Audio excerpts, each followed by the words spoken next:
이 브라질 스프린트 레이스 예선 분석을 시작하면서 해밀턴의 13위가 두 조각으로 나뉜 페라리를 강조하고 있다는 점을 보고 싶습니다. 한편으로는 르클레르가 3위에 올랐고 거의 폴 포지션을 차지할 뻔한 순간도 있었으며 모든 것을 떠나 훌륭한 성과를 보여주었습니다. 반면에 해밀턴은 매우 어려움을 겪고 있는 상황입니다. 특히 팀 라디오에서도 들었듯이 그는 뒷바퀴 타이어가 온도가 오르지 않아 고통을 겪고 있다고 불평했습니다. 이는 페라리에게는 새로운 개념이 아닙니다. 우리는 여러 번 페라리가 뒷바퀴 타이어에서 어려움을 겪는 것을 보았습니다. 특히 날씨가 혼합된 조건, 즉 비가 오다가 해가 나고 온도가 낮아 계속 변하는 상황에서 말입니다. 해밀턴은 리카르도 아담이 그의 트랙 엔지니어와 여러 번 불평했으며 그는 여러 경쟁자와의 격차를 기억했지만 그 순간 중요한 것은 그것이 아니었습니다. 중요한 것은 뒷바퀴 타이어를 어떻게 가열하고 타이어의 온도를 올릴 것인가를 이해하는 것이었습니다. 리카르도 아다미는 7회 세계 챔피언을 위한 해결책을 찾지 못했고 결국 그는 제외되었습니다. 우리는 또한 텔레메트리를 통해 페라리의 성능을 분석할 것입니다. 내일 페라리가 강할 것으로 예상되며 3위로 출발하는 르클레르와 함께 포디움을 놓고 싸울 수 있을 것입니다. 해밀턴은 어느 위치까지 도달할 수 있을까요? 당연히 웨스트햄의 실망스러운 예선 16위에 대해 이야기하고 이후에 맥스의 Q1 탈락에 대한 매우 흥미로운 데이터를 보여드리겠습니다. 스프린트 레이스와 피아스트레가 맥라렌의 제어를 잃고 벽과 충돌한 것에 대해서도 이야기해야 합니다. 모든 것을 자세히 살펴보겠습니다. 시작 전에 좋아요 눌러주시고 구독과 알림 설정하셔서 채널의 모든 영상을 놓치지 마세요. 텔레메트리로 분석하고 레이스 페이스를 확인하며 여러 드라이버에 대한 제 의견도 말씀드리고 트랙에서 벌어지는 배틀도 살펴보겠습니다. 그래서 지원해 주셔서 정말 감사합니다. 이제 바로 시작하겠습니다. 자, 해밀턴에 대해 이야기해 보겠습니다. 여러 순간에 그의 차량이 통제력을 잃는 것이 명확히 보입니다. 예를 들어 여기 그의 Q2 마지막 시도에서 Q3에 진출하기 위해 노력했지만 통제력을 잃었습니다. 여기서는 코너에 천천히 진입했고 나중에 보겠지만 마지막 코너에서 르클레르보다 더 천천히 들어갔음에도 불구하고 출구에서 통제력을 잃었습니다. 함께 보시면 이 역조향을 보실 수 있습니다. 계속해서 역조향을 하는 이유는 뒷바퀴의 그립이 부족하기 때문이며 이것이 빠른 코너에서 좋은 추진력을 얻지 못하게 합니다. 이곳에서 시간을 잃으면 적어도 0.1초를 잃게 되는데 이는 모든 강력이 밀접하게 붙어 있는 상황에서 순위에 큰 영향을 미칩니다.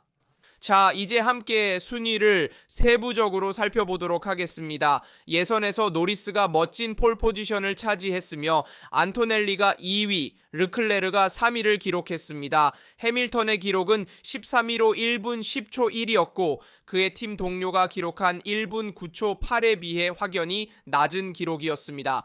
이번 경우 그의 팀 동료는 Qsim에 진출하며 더 나은 예선을 치렀습니다. 그리고 페라리 두 드라이버 사이의 차이가 오랜만에 10이나 벌어졌습니다. 이는 정말 큰 차이입니다. 베르스타펜은 16위로 Q1에서 탈락했으며 그 역시 많은 드라이버들이 예선에서 그립 문제를 호소했습니다.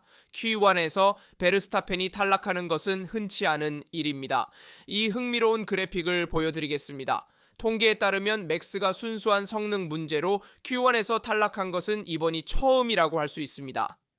이전에 Q1에서 제외된 적이 여러 번 있었습니다. 예를 들어 2021년 러시아, 2019년 이탈리아 몬자, 2018년 몬테카를로, 2017년 중국, 2016년 모나코 등 다양한 사례가 있습니다. 그러나 항상 그의 차량에 발생한 문제, 그의 실수로 인한 사고, 엔진의 고장 문제 또는 예선에서 시간을 기록하지 못한 것 등 여러 외부적인 문제들로 인해 베르스타펜의 예선에 부정적인 영향을 미쳐 그를 더 앞서 나가지 못하게 했습니다. 이번이 Q1에서 제외된 첫 번째 예선으로 Q1을 통과하지 못하고 예선에서 제외되었습니다. 이는 베르스타펜의 강점을 보여주는 중요한 데이터입니다. 그러나 그는 이번 예선에서 자신의 차량 후미에 대해 많은 불만을 표현했습니다. 또한 베르스타펜의 레드불에 대한 셋업 변경을 시도했지만 이 시도가 효과적이지 않았습니다. 우리는 또한 예선 후 인터뷰에서 그가 더 이상 할 수 있는 것이 없었다고 말한 것을 들었습니다. 이는 실망스러운 일입니다. 왜냐하면 그는 월드 챔피언십에서 제외되었기 때문입니다. 하지만 내일 우리는 그의 역전을 볼 것입니다. 왜냐하면 스프린트 레이스에서 모든 것에도 불구하고 좋은 경기 페이스를 보여주었기 때문입니다. 스프린트 레이스에 대해 이야기하기 전에 대신 르클레르의 성과를 보여드리겠습니다. 파일럿들을 텔레메트리로 비교해봅시다. 르클레르와 해밀턴을 먼저 보고 이후에 베르스타펜과 노리스도 비교할 예정입니다. 흥미롭네요. 텔레메트리에서 르클레르와 해밀턴을 보면 두 페라리 드라이버의 차이가 분명합니다. 첫 번째 섹터에서는 거의 동일해요. 우리는 첫 번째 섹터가 끝날 때까지 르클레르가 56ms 앞서는 것을 봅니다. 하지만 여전히 매우 근소한 차이입니다. 저는 Q2 기준 시간인 1.9.8과 1.2를 참고했습니다. 계속해서 보면 해밀턴의 격차가 특히 조종 구간에서 더 커지는 것을 볼 수 있습니다. 그는 리카르도 아다미에게 여러 번 불만을 제기했는데 그 구간에서 후반기 너무 미끄러워서 최대한 속도를 낼 수 없다고 했습니다. 그래서 정확성의 부족보다는 다른 문제가 있었습니다. 어제 우리는 페라리가 언더스티어가 심한 것을 봤고 마라넬로에서 이를 해결하여 페라리가 좀 더 균형 잡힌 주행을 하게 되었지만 반대로 후방 그립이 부족한 것도 보았습니다. 특히 마지막 코너에서 많이 손실을 보았습니다. 그러나 이 구간 상파울루 서킷의 느린 부분에서는 해밀턴이 더 천천히 진입하고 약간 더 빠르게 나왔지만 샤를과의 차이를 메우지는 못했습니다. 샤를은 코너에 훨씬 더 강하게 진입하여 팀 동료와의 차이를 만들어냈습니다. 베르스타펜과 노리스의 예선전을 살펴보겠습니다. 이번 경우는 Q1에서의 차이로 1.2541996입니다. 베르스타펜이 코너를 돌아나갈 때 상당히 많이 손해를 보고 있으며 심지어 1번 코너에서도 마찬가지입니다. 제동시 속도 차이가 7km나 나며 이 경우에는 6km의 차이가 있습니다. 여기서 3km 차이가 나며 베르스타펜은 첫 섹터에서도 손실을 보고 0.2초까지 도달하지만 중앙 섹터에서도 큰 손실을 봅니다. 그래서 해밀턴과 달리 해밀턴은 첫 번째 섹터에서 잘 해냈지만 베스타펜은 첫 번째, 두 번째, 세 번째 섹터 어디에서도 잘하지 못했습니다. 그래서 주행 중에 많은 어려움을 겪고 있습니다. 바로 뒷바퀴의 그립 부족 때문입니다. 여기서도 볼 수 있듯이 가속 페달 사용이 일정하지 않다는 것을 보면 그는 마치 계란 위를 걷는 것처럼 조심스럽게 운전하고 있었고 많은 카운터 스티어가 있었지만 한계까지 밀어붙이지는 않았습니다. 결국 우리는 타이틀 경쟁에서 실망한 베르스타펜을 목격했습니다. 이제 점수 차이가 많이 벌어져서 내일 뒤에서 출발하게 되면 만회하기가 쉽지 않을 것입니다. 반면에 제가 본 해밀턴은 꽤 차분하다고는 할 수 없지만 자신의 차량의 문제, 즉 후방 타이어 문제를 이해하고 있었고 그 문제로 인해 예선에서 더 이상 할 수 있는 것이 없다는 것을 알고 있었습니다. 팀 동료와의 격차를 줄이기 위해 할 수 있는 것이 없었지만 일본의 세계 챔피언에게는 예선에서 조금 더 기대하게 됩니다. 특히 이러한 복잡한 조건에서는 경험이 풍부한 그가 더 많은 것을 해야 했습니다. 현재 상황에서는 찰리스가 페라리 SF25를 더욱 능숙하게 다루고 있는 것처럼 보이며 그래서 아마도 이러한 조건에서 타이어의 그립이 충분하지 않을 때 얼마나 강하게 밀어붙여야 할지 모를 때 찰리스는 차량을 더 잘 이해하고 있어서 한계를 어떻게 다루고 차량의 최적화를 위해 차동 장치와 브레이크 밸런스 설정을 어떻게 조정해야 하는지 알고 있습니다. 해밀턴은 아직 페라리에서 이것을 배워야 하고 이는 드라이버가 발전할 수 있게 해주는 중요한 요소입니다. 그는 계속해서 트랙 엔지니어들에게 어디서 개선할 수 있을지 물어보지만 리카르도 다미체는 그를 도울 수 없습니다. 이제 스프린트 레이스에 대해 이야기하고 싶습니다. 스프린트 레이스에서 르클레르가 알론소를 상대로 멋진 추월을 했습니다. 함께 보시죠. 여기서 르클레르는 외곽을 잡고 알론소가 내부로 들어가면서 길게 가고 여기서 교차합니다. 두 번의 월드 챔피언을 완벽하게 교차하는 모습을 보세요. 계속해서 보겠습니다. 여기서 알론소가 외곽을 허용하고 르클레르가 그것을 완전히 차지한 후 추월에 성공합니다. 결국 연속적으로 경로를 교차하여 에론소를 추월할 수 있었던 계획된 움직임이었습니다. 하지만 아론소를 추월하기 전에 페라리 내부에서 해밀턴과 레클레르 간의 작은 대결이 있었고 이것을 보여드리고 싶습니다. 왜냐하면 매우 흥미롭기 때문입니다. 이는 롤링 스타트 후, 즉 세이프티카 이후의 재출발이 흥미로울 것임을 보여줍니다. 왜냐하면 두 페라리 드라이버가 서로 맞붙는 모습을 보았기 때문입니다. 이제 영상을 가져와서 함께 보겠습니다. 정말로 뜨거운 순간이었으며 두 사람이 매우 가까이 있었습니다. 우선 해밀턴의 매우 인상적인 출발을 보여드리겠습니다. 여기 준비되어 있으며 그 다음에 그 에피소드도 함께 보겠습니다. 해밀턴의 스프린트 레이스 출발은 정말 놀라웠습니다. 이 시위에서 시작하여 여러 포지션을 회복하고 르클레르 바로 뒤인 8위까지 올라갔습니다. 여기서 외곽으로 나가며 문제를 피하고 스트롤을 제치고 포지션을 차지합니다. 정말 대단한 출발이었습니다. 내일도 13위에서 시작할 해밀턴이 좋은 출발을 해서 쉽게 포지션을 올릴 수 있기를 바랍니다. 이렇게 하면 경기 페이스에 덜 영향을 미치게 됩니다. 우리는 페라리가 공기 저항이 있을 때 페이스를 유지하는 데 어려움을 겪는다는 것을 알고 있습니다. 내일 페라리가 경기 페이스에서 리듬을 잘 표현할 수 있을지 지켜보겠습니다. 스프린트 레이스에서 페라리가 어떻게 했는지 그 경기 페이스도 보여드리겠습니다. 이것이 그들이 보여준 것입니다. 레드불, 메르세데스, 특히 메르세데스와 맥라렌이 더 좋은 리듬을 가지고 있습니다. 레드불은 페라리보다 더 나은 리듬을 가지고 있으며 페라리는 모든 팀 중에서 가장 안 좋은 리듬을 가지고 있습니다. 이것은 조금 걱정스럽습니다. 그들이 다른 팀들보다 더 무거운 상태였기 때문에 타이어 관리에서는 페라리가 메르세데스보다 더 나을 수 있습니다. 메르세데스는 타이어 관리에서 조금 더 고생할 수 있습니다. 주의해야 할 점은 키미가 두 번째 위치에서 출발하며 노리스와 가까운 위치에 있다는 것입니다. 노리스는 당연히 우승보다는 챔피언십에 더 신경을 쓰고 있기 때문에 키미가 승리를 노릴 수도 있습니다. 그리고 3위로 출발하는 르클레르도 좋은 출발을 한다면 키미를 위협할 수 있을 것입니다. 키미는 오늘 스프린트 레이스에서 그다지 좋은 출발을 하지 못했으니 주의해야 합니다. 노리스는 좀 더 보수적으로 달릴 수 있을 것입니다. 스프린트 레이스에서 피아스트리가 리타이어하면서 현재 순위가 바뀌었는데 노리스가 375점으로 선두, 피아스트리가 356점, 페르스타펀이 326점으로 3위입니다. 어쨌든 두 명의 맥라렌 드라이버 간에는 9점의 차이가 존재하고 있으며 피아스트리는 매우 심각한 실수를 범했습니다. 함께 살펴보겠습니다. 이 실수는 피아스트리의 월드 챔피언십에 전혀 필요하지 않았으며 여전히 경험이 포뮬러 1에서 중요하다는 것을 보여줍니다. 여기서 피아스트리의 최근 결과를 보면 바쿠에서의 리타이어, 싱가포르에서의 4위, 오스틴에서의 5위, 멕시코 스프린트에서의 리타이어, 멕시코 경기에서의 5위, 브라질 스프린트에서의 리타이어가 있습니다. 즉 피아스트리는 분명히 작은 실수를 저질렀고 최근 경기에서는 노리스에 비해 성능이 부족했습니다. 노리스는 혼합된 조건, 비맑음이 섞인 조건에서 트랙에 더 잘 적응할 수 있다는 점에서 확실히 유리합니다.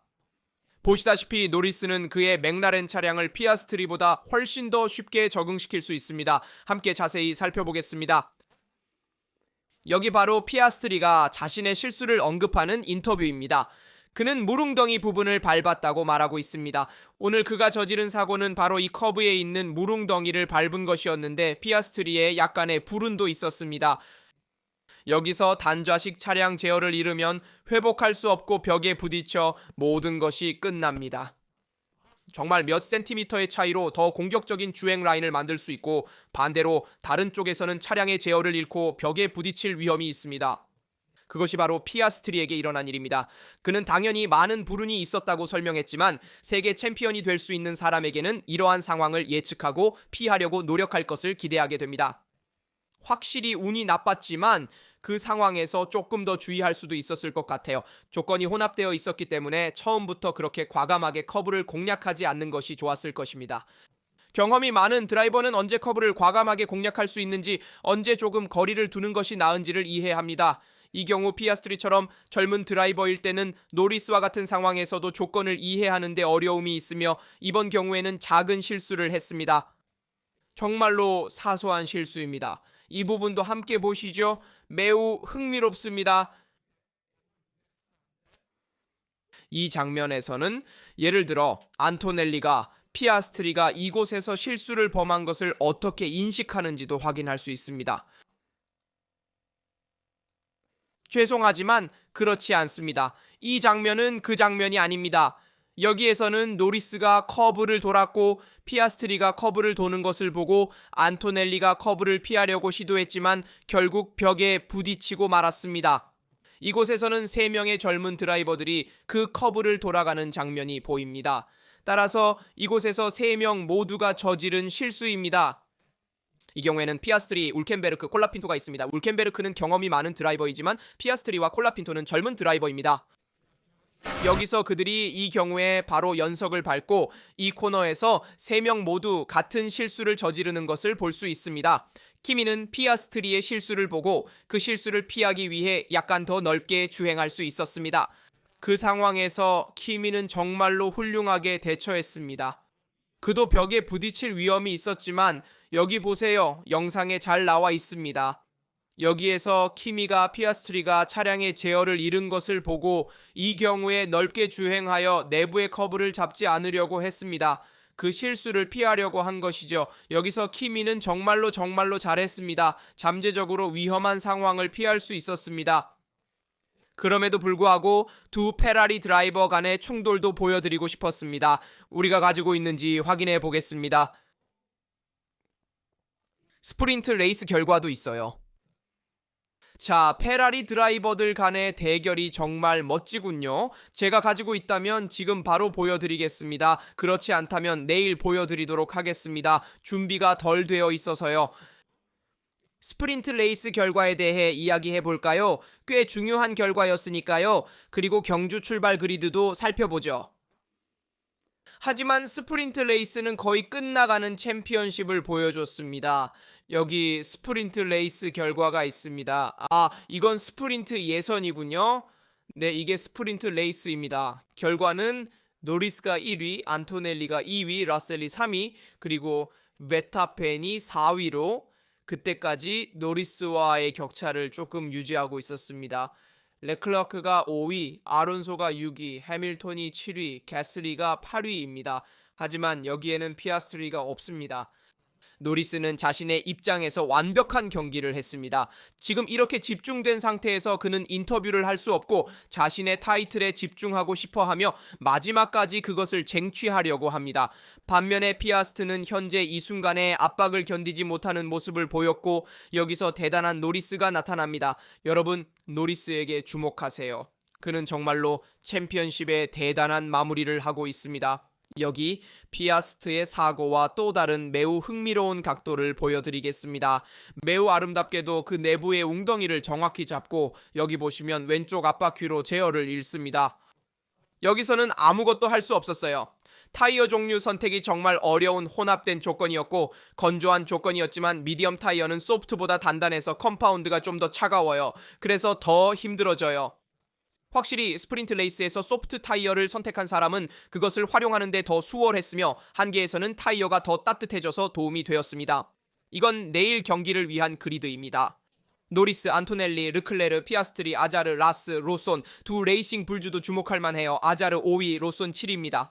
버먼도 훌륭합니다. 그는 그 순간까지 정말 놀라운 예선을 치르고 있었는데 Q1에서는 1위였습니다. 이후에도 정말 대단한 성과를 냈습니다. 콘솔과 비교했을 때 팀 동료는 Q1에서 17위로 탈락했습니다. 해밀턴은 13위, 페르스타펜은 16위로 그들의 방역을 볼 수 있을 것입니다. 제가 보여드린 것처럼 여기서 해밀턴의 레이스 페이스는 페르스타펜보다 좋지 않아서 페르스타펜이 내일 해밀턴보다 더 방역할 가능성이 높습니다. 해밀턴은 추월에서도 조금 더 힘들 것입니다. 페라리가 다른 팀들보다 조금 더 무겁기 때문에 이 점도 주의해야 합니다. 이게 제가 드리고 싶은 말의 전부이고 내일 경기가 어떻게 될지 보겠습니다.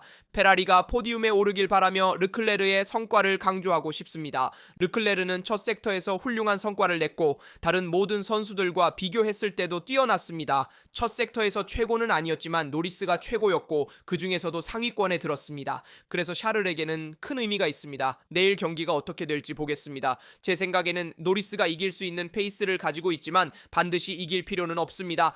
피아스트리 앞에만 도착하면 됩니다. 챔피언십에서 더 앞서가는 것도 나쁘지 않습니다. 르클레르가 세 번째로 출발하면서 몇 가지 추월을 시도할 수도 있으니 주의해야 합니다.